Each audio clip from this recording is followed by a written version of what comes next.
What we're starting today is going to be chapter 125, which is going to be regression.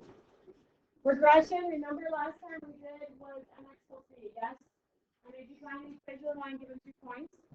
And then I made you interpret that slope given a story problem and interpret that y-intercept given a story problem. I find guys. Yes? Now we're going to take that a step further. I'm going to give you more than 2 points. I'm going to give you like 6 to 8 points.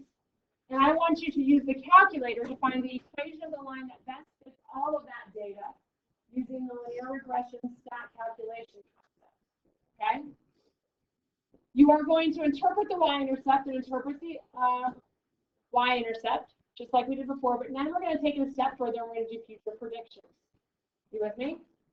Now, linear regression has many different models that you can utilize that with. We have the linear model, which makes a line. So whenever you plot your data looks like a straight line.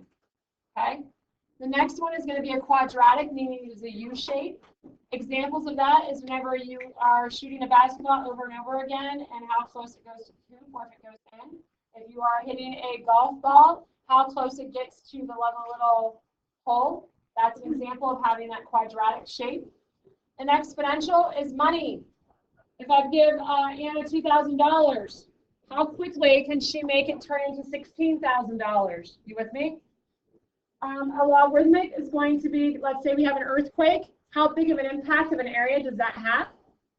A sinusoidal, I hook my heart monitor up to my heart and you can see it going up and down. That is a sinusoidal. And a logistics is, let's say we all come to school completely healthy. One person shows up with the flu. How long will it take for everybody else to get the flu? And what's the attendance when everybody gets that? You with me? That's an example of logistics. Now, here we go. Correlation. Correlation is once you find that equation, which is y equals mx plus b, how accurate is that according to our model? In other words, is it a really strong correlation? It's touching multiple points of data. Or how weak is it because it's only touching 1 or 2? You with me? Now, the closer the R value is to 1, the more accurate the model is. Your R value must go out 4 decimals. Your R value must go out 4 decimals. So please make sure you put that on your paper. You have a positive correlation, you have a negative correlation.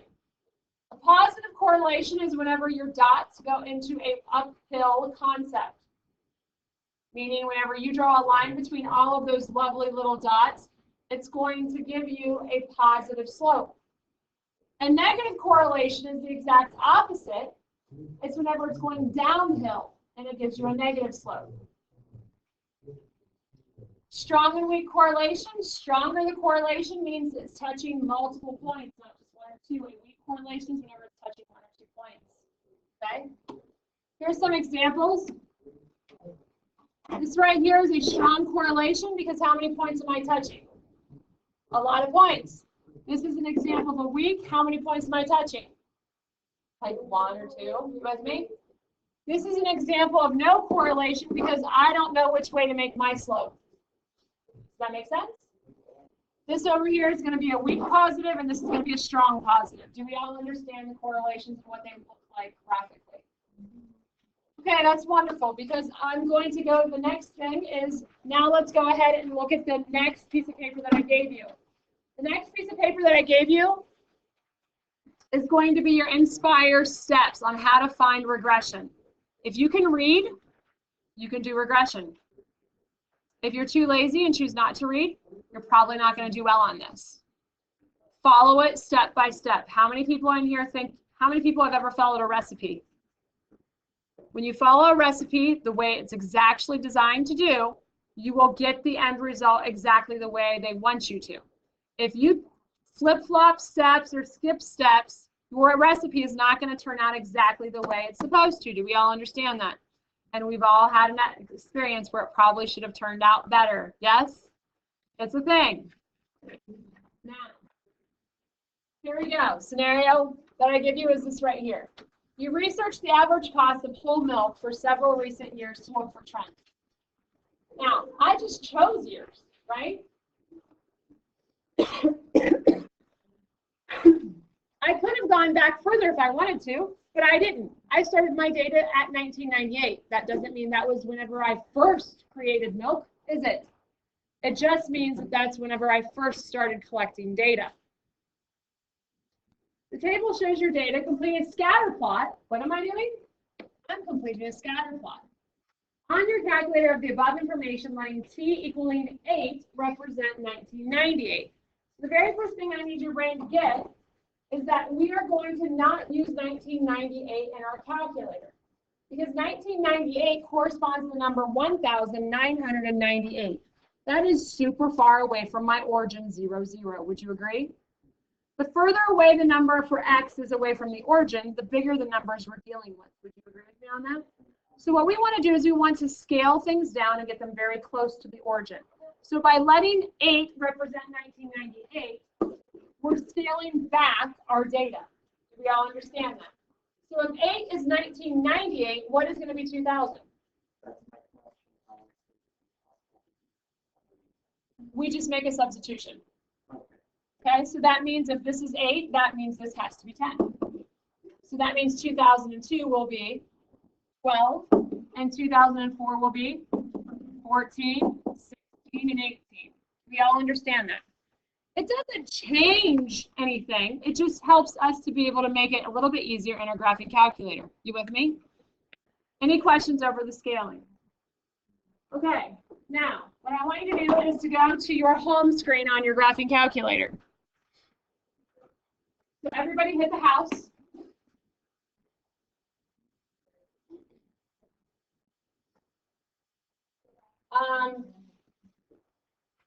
Cam, come up and sit right there. Cam, I need you to move some of your stuff so he can sit there. Just take your calculator and your papers. Bo, I need you to sit up here.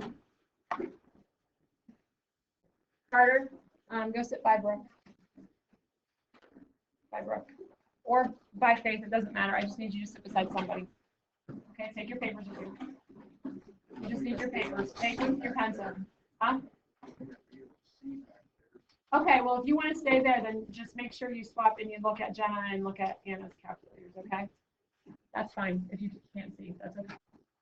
All right, now I'm making you sit beside somebody because I want to make sure that as I'm going through this process, that your calculators are the same. Do we all understand that?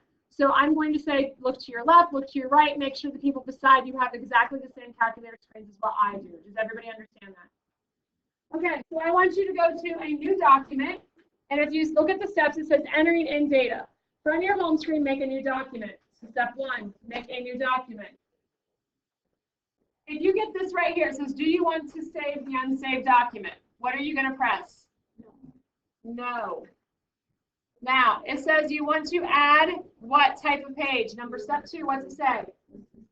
Choose lists and spreadsheets. Now, everyone listen to me and watch. Because I see some of you looking at this like it's a foreign object and it's going to explode in your hands. Are you listening? This whole pad right here is a mouse. That is a mouse. You can hit tab to go back and forth between sections, and click is in the middle. Okay? Do we all understand that? Yes? It is the middle. It's just the middle. Nope, it's the whole pad. Yep, it's the whole pad. Do we all understand that? Now, we're going to keep reading. Are we ready? It says, number 3, click on cell A. So I want you to use your mouse and come up here and click on cell A. And I'm going to tell you to double click on it. Double clicking on it allows you to enter in things. So whenever you click on it, what are we, it says, to label your column whatever X values represent and hit enter. What does X represent in our story problem? The year. The topic that it represents is year. So we're going to type in year, Y-E-A-R. And guys, if you can't spell, you better make sure that you wrote down what you wrote in there. So that's year and hit enter.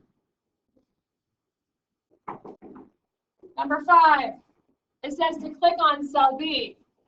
So if I come in over here and I double click on cell B, if I click on cell B, what I need to do is I now need to go ahead and I need to label it what the next concept is. What's the next concept? I'm sorry?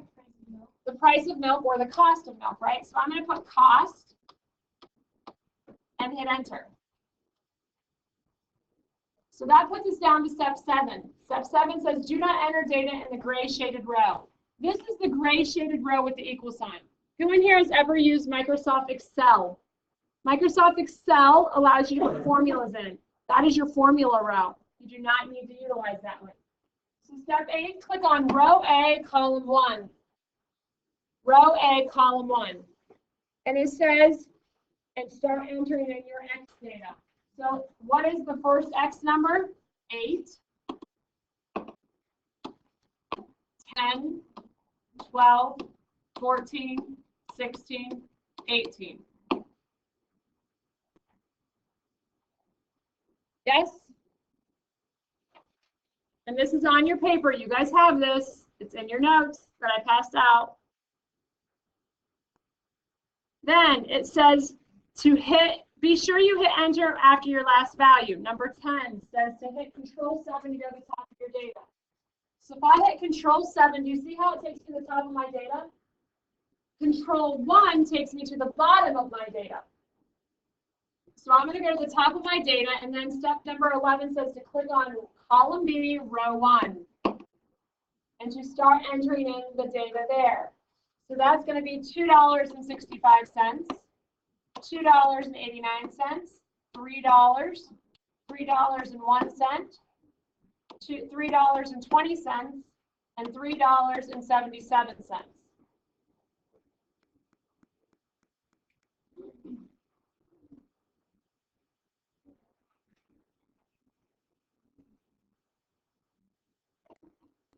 Now, do you see how on my table I'm still inside the cell that says $3.77? Do you see that?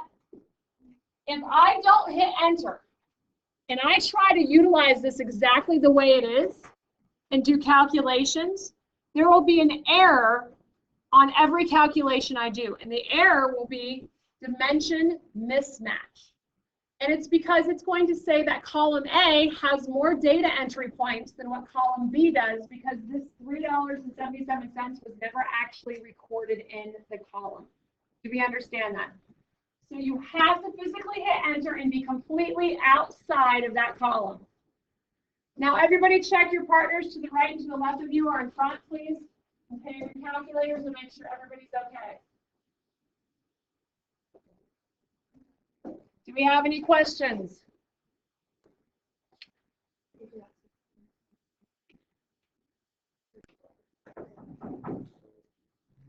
Are we good? I'd really like to use my calculator.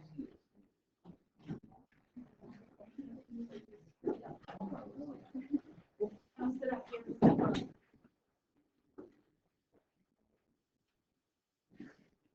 Grab a calculator. All right, now, with that being said, the next thing you need to do is you need to go ahead and we need to graph this. So how do I go about doing that?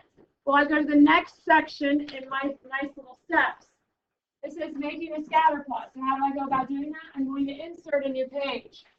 So Control Doc, and I'm going to insert a graph page. So by inserting a graph page, notice what it says is F1. So it says F1, what do I need to do? I need it to change.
Okay, now what we want to do is we want to go ahead and hit menu. I don't want an F1 there. What I want is going to be an S1 for scatter plot. So we're going to hit graph entry and scatter plot. Now what did we label our X to be?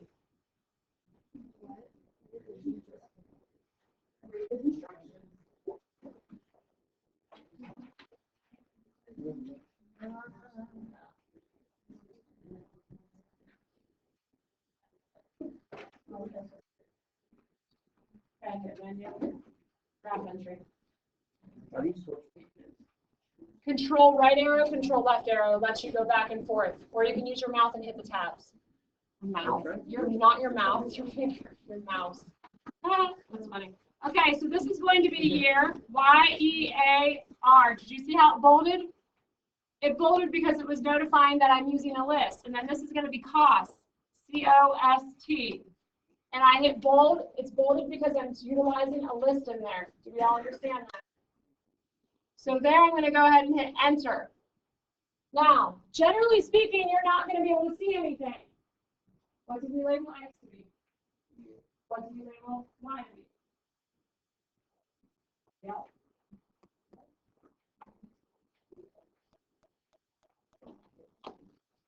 Do we all see that that's what I have? So now you're going to hit enter. Now, with that being said, I can't see it. So you now need to make it so that you can see it, which means I'm at the bottom of that step, which is step number 8, and we're going to hit menu, window zoom, zoom data.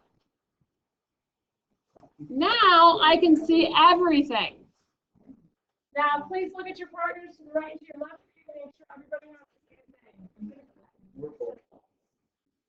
You have to read. You're on F1. What do you need to be on? To choose menu. Graph entry. Scatter plot. What is that one? Whatever you label X, right? Okay, guys, I need you to listen. I really need you guys to read. Because this is not difficult. You make it much more difficult because you refuse to read.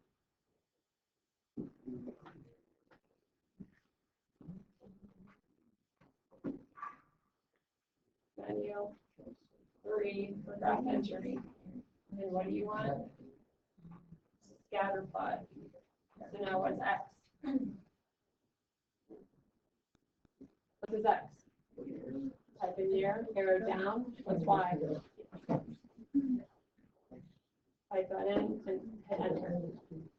Okay. This is what everybody should have.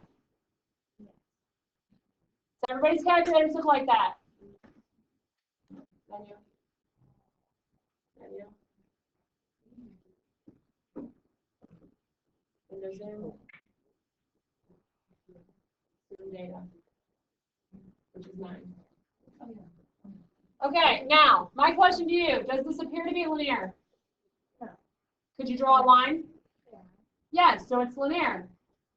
So you're going to come back over here and you're going to say, yeah, it sure does look linear. So I'm going to come over here and answer that question, turning over your notes. Does the graph of the information appear to be linear? Yes. By looking at the scatter plot, what type of correlation does this information have?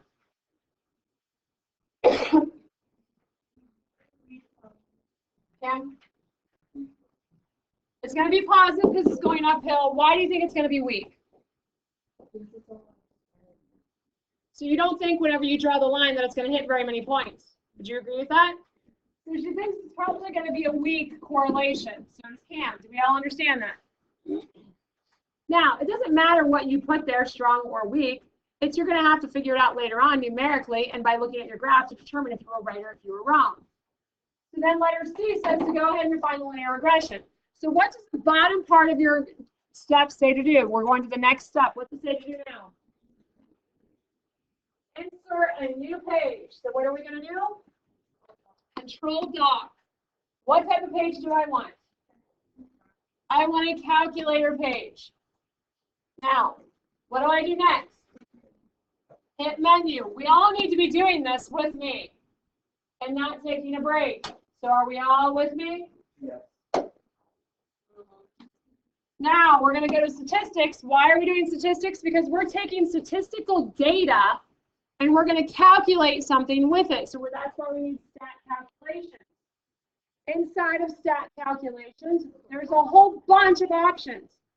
We know ours is linear, so which one of us represents mx plus b?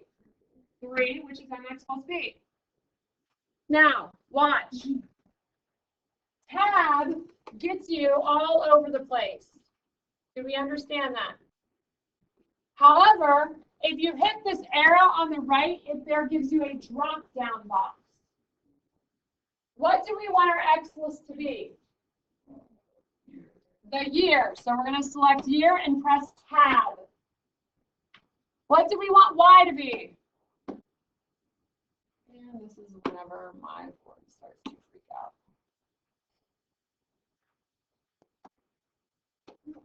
And then I want cost. Now, do you see the step 3 where it says save reg equation 2? It is always going to choose the first available one that you have for the function. F stands for function, and you're trying to find a function. So it's going to store it in the very first F1, F2, F3 that you have available. You all have F1 available, so simply press OK. Look to your left, look to your right, make sure everybody's screen looks like my screen.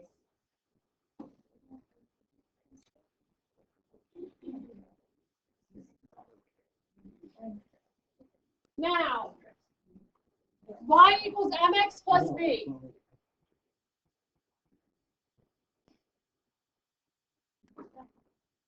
You have multiple control Z's. Control Z is undo, so anytime you feel like you've screwed up, hit control Z, control and letter Z.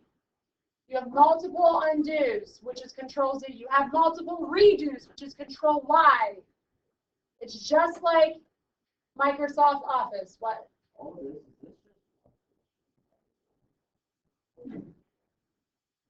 You done? You whining. You whining. You whining. Tissues are up there. Okay.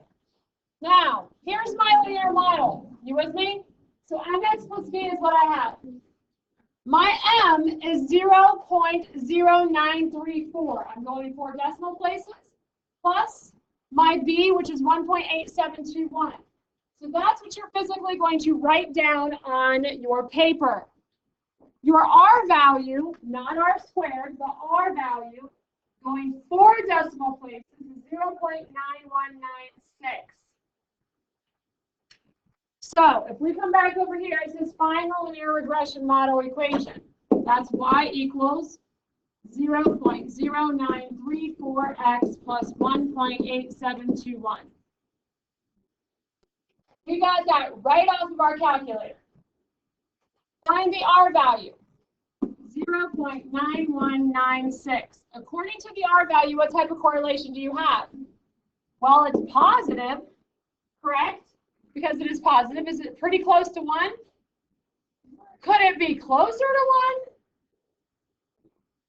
1? 0.995 or something, 0.95 something, 0.91. Does that seem very close to 1? Probably not, considering it's always going to be a decimal. Do we understand that? So this means it's going to be weak, which means if I graph this thing, turn over your steps,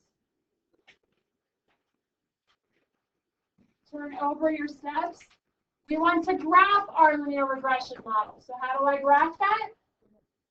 How do I go back to my graph page? Control left arrow. Mouse cut. Okay, so now, what does it say to do? Click menu, graph entry, click function. Hope we're all doing this. We're at F2. Why am I at F2? Because there's something in F1. So if I arrow up the something that I want is my regression model, I need to activate it by hitting enter. How many points does my equation go through? Goes through like 1 point, doesn't it? Now everybody look at your partners, make sure we have the same thing.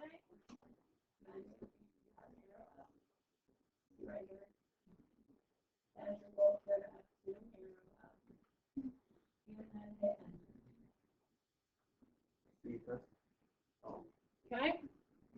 So, since it only hits 1 point, what can you conclude? It's a weak correlation. Do we all understand that? However, can I still use it to do predictions into the future? Yes. Okay. So this says to interpret using words the slope of the equation. Well, slope is the change of x, or the change of y over the change of x, and that's the change of the cost over the change of the year, and that happens to be 0.0934 over 1.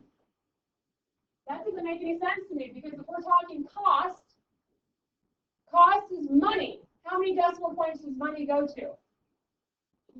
2 decimal points. So I'm going to change this numerator to be 0.09 over 1. So somebody explain to me what that means according to the story problem, and do not use pronouns such as he, she, they, or it.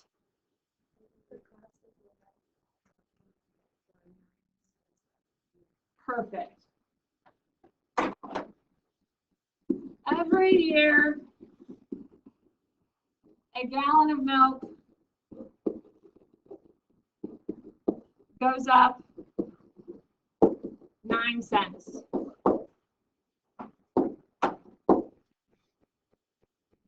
Every year, a gallon of milk goes up 9 cents. Do we all understand that? Yeah. That's not new, is it? That is definitely not new. Okay? Letter F, interpret using words the y-intercept. Well, the y-intercept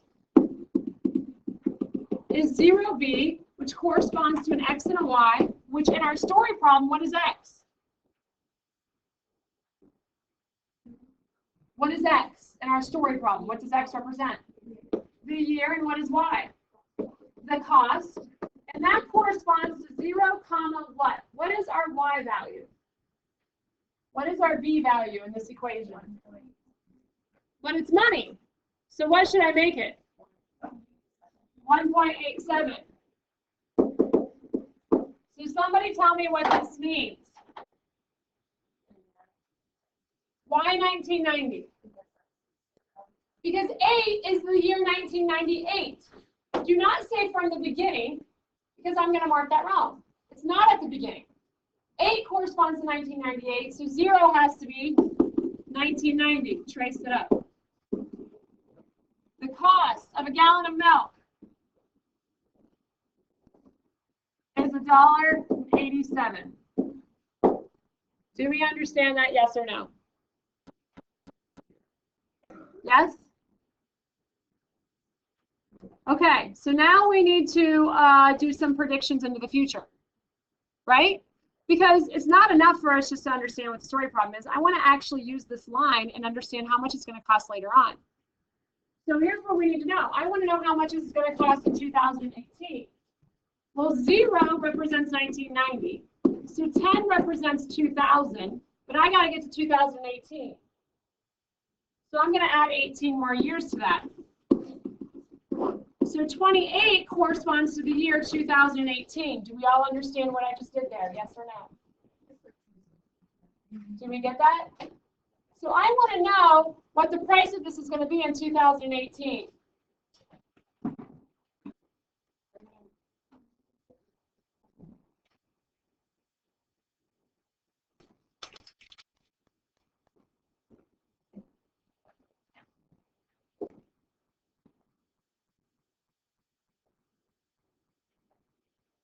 Now, what this means you're going to do is if you turn this over, what does it say on the back of your notes here? It says, future predictions when finding y values, meaning I'm giving you the x value. Now, how do I find the y value? Well, there's 2 ways that you can do this. The first way is by going to a calculator page. So if you go back to your calculator page,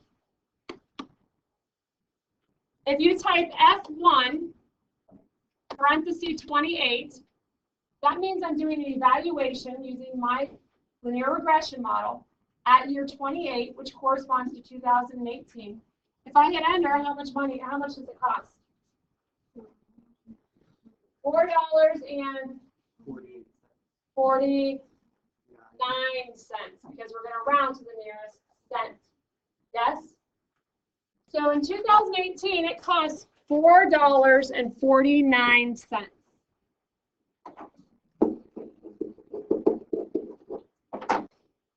Okay, go back to your graphs page. If you go back to your graphs page, everyone hit Control and T. This is the biggest XY table you've ever seen in your life. Remember the XY tables you had to make back in the day? You plug in a value for X, you check out a value for Y, you get it? Well, this is already created for you. If I go down here, Control T. If I go down here to 28, do you see 28 corresponds to 2018? What did it say? $4.49. You with me? Does that make sense? Now, let's go back to the story problem. It says, in what year will the cost of a gallon of milk be at least $5.62? Well, I need to go back to my XY table. And instead of looking at my X column, what am I going to look for in my Y column? I want to look for at least $5.62. So where am I getting close to $5.62?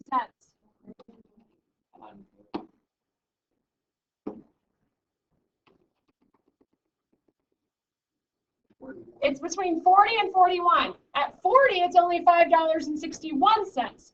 But in 41, it's $5.70. Which one should I use? It has to be at least. So I have to go over and I have to go to the year 41. So what does year 41 correspond to? Well, if 10 is going to be 2,000, if I add 41 to that, sorry. What's 41 going to be? Do we all understand that this is going to be 10? This is going to be 20. This is going to be 40. So 41 is going to be 2031. So in the year 2031, I don't care how your brain works, I have learned throughout the years to keep mapping it out every year because everybody gets confused whenever I show them mathematics. In 2031, the cost of a gallon of milk will be at least $5.62. Now, I'm not going to give you guys any homework tonight because many of you don't have access to the calculator at home because of Wi-Fi situations. So tomorrow when you come in here, we are going to grade your Common Quarterly Assessment, and you're going to grab a graphing calculator and you're going to get busy on the 3 problems I'm going to give you for homework. Any questions? Put the calculators away now, please.